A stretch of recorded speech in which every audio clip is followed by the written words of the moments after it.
Basic medical স্কুলের পক্ষ থেকে সবাইকে স্বাগতম। আজকে আমরা খুবই ছোট্ট একটা টপিক নিয়ে আলোচনা করব, সেটা হচ্ছে ডেকটাইলাইটিস। ডেকটাইলাইটিস মানে হচ্ছে inflammation of the digit. Digit মানে কি ফিঙ্গার অথবা টু। সো ফিঙ্গার অর টুতে যদি কোনো ইনফ্লামেশন হয় তখন এটাকে বলা হয় ডেকটাইলাইটিস।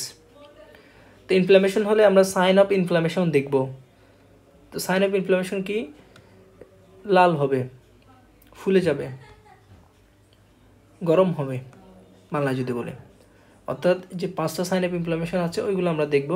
রোবর, ক্যালর, ডলর, টিমর, ফাংশনাল এগুলো আমরা দেখব।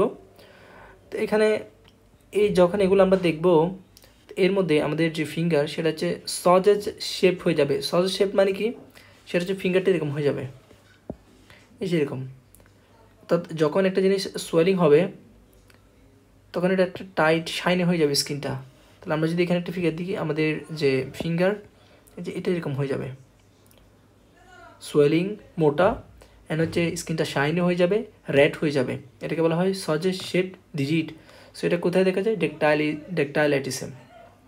তো ডেকটাইলাইটিসের কজ কি? অনেকগুলো কজ থাকতে পারে, তার মধ্যে আমরা রিমেটোলজি যেহেতু পড়তেছি, সো রিমেটোলজিক্যাল কজগুলো আমরা দেখি। স্পন্ডাইলাইটো আর্থ্রোপ্যাথিস যদি হয়, তাহলে স্পন্ডাইলাইটো আর্থ্রোপ্যাথিসের মধ্যে আছে 4টা ছিল, 4টার মধ্যে basically psoriatic arthritis and reactive arthritis.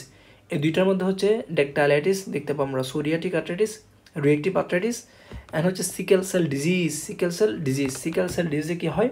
ভ্যাসো occlusive disease এটা একটা। সো ভ্যাসো অক্লুশন যখন হয় তখন হচ্ছে সেখানে আলটিমেটলি ইনফ্লামেশন হবে। So what is the cause of dactylitis? Spondyloarthropathies, এর মধ্যে psoriatic arthritis and reactive arthritis and sickle cell disease.